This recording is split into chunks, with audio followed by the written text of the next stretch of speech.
Wanna go grab some coffee? What's going on, guys? This is Coffee Run. You guys have questions? Let's try to get some answers. Question number one, do you know your worth? I don't know how to answer this question. Maybe the way that what they're asking for is like, do I spend my time on things that are not worth it? So like one thing that you should do is estimate like, okay, you know, each hour of me working is worth $100 an hour. Let's just say, I'm not saying that is, but let's just say.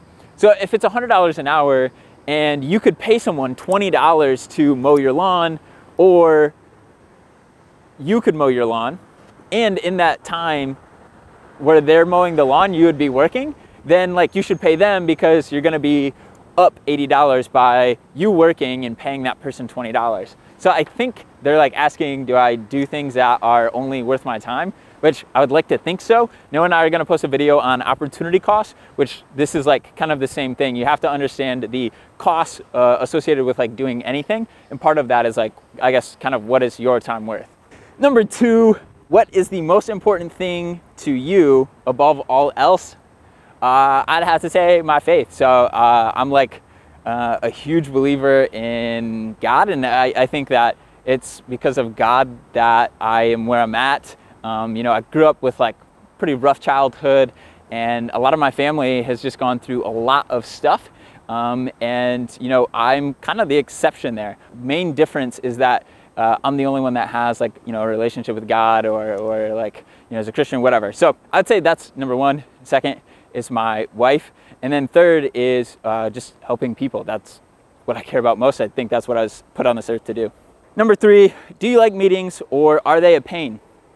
So right now, I like meetings. I know there's like this negative stigma around meetings, and we have a lot of meetings, but like they're all, when I sit back and say, okay, how can I have less meetings, or how can we get out of meetings? How can we fix this as if it were a problem? I just don't think it's a problem. We're all sitting down, sharing ideas. We're just a very collaborative team. I love other people's perspectives. So I think we do a good job of getting other people's perspectives, solving problems together, and moving on. We don't linger. We don't do anything to check a box or do anything because we feel like we need to go through this process. We're not process people. We're results people. And so I don't mind meetings at all.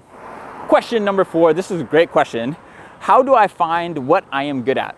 That is a great question. I have a lot of friends that, and like even my wife, still trying to figure out exactly what they want to do in life. And I think that the best way to do that is to try things. Like you don't know if you like something until you try it, right? Like, and I think it's important not to just, you know, try something once or try something with a very limited amount of exposure to it, because, you know, not everybody is like good at chess the first time that they play.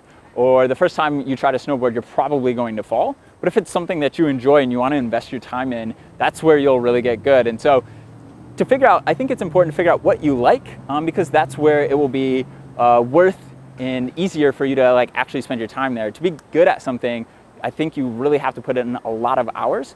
Because very rarely are you going to pick something up, try something for the first time, and then just be amazing at it. You're only going to be good if you invest the time, and you need to figure out what is worth investing the time for you. Probably something that you enjoy doing. Oh, this next one's gonna be a good one.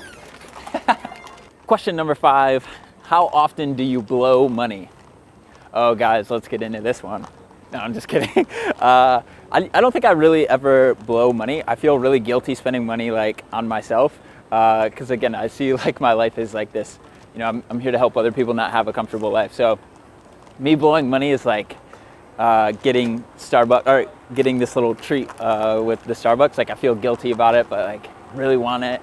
Oh, I got Pandora Premium for 10 bucks a month, and I felt too fancy for that one. I did get like the flamethrower, and I have some like toys, but I don't feel as guilty if I get them for the office, because I just want to create a really cool like work environment. So I don't feel as guilty there. If I had, great question. If I had $5,000 to spend on self-improvement, how should I spend it? Honestly, I would suggest finding some kind of business coach that can give you an outsider's perspective. I think that that is very beneficial. I have a team that gives me a lot of outside perspective, And that is super, super helpful for me. If you don't have a team, I think that's a great place to start. Outside of that, I would suggest subscribing to like Audible so that you can get a bunch of books, buying a bunch of books. It's really about, I learned how to code all for free. Took Codecademy courses, learned through YouTube, and then just by trying and failing. So $5,000 is like, in my mind, a huge, huge budget.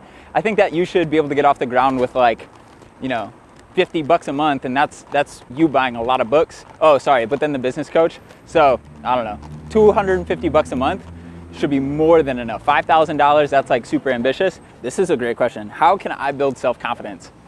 Honestly, something that I am still working on. All right, so I think the two important things that you can really have control over, three things that you can really have control over, is one, just educating yourself on what is going on. You know, if you read 10 different books that all say that, you know, this is the way that, you know, someone is doing something or whatever to have success, you're gonna be a lot more confident in your methodology of thinking around that topic, as well as your decisions, essentially. Number two is just trial and error. Just through practice, through going through different scenarios and you seeing what the results are, you're gonna be a lot more confident in your decisions because you have a much better idea of how they're gonna play out.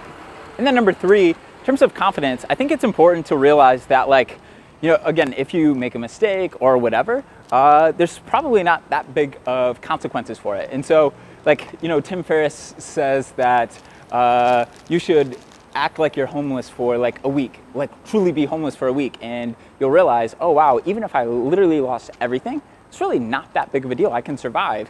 And I think that in our minds, we overhype the negative potential consequences for a situation, and we lose a lot of confidence because we are afraid that it's gonna go bad. All right, guys, so had some long answers, but hopefully they were helpful for you guys. This has been our coffee run, and I hope that you guys are killing it. We'll see you next time.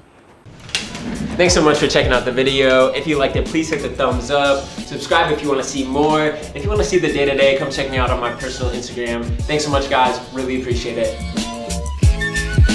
And come check me out on personal.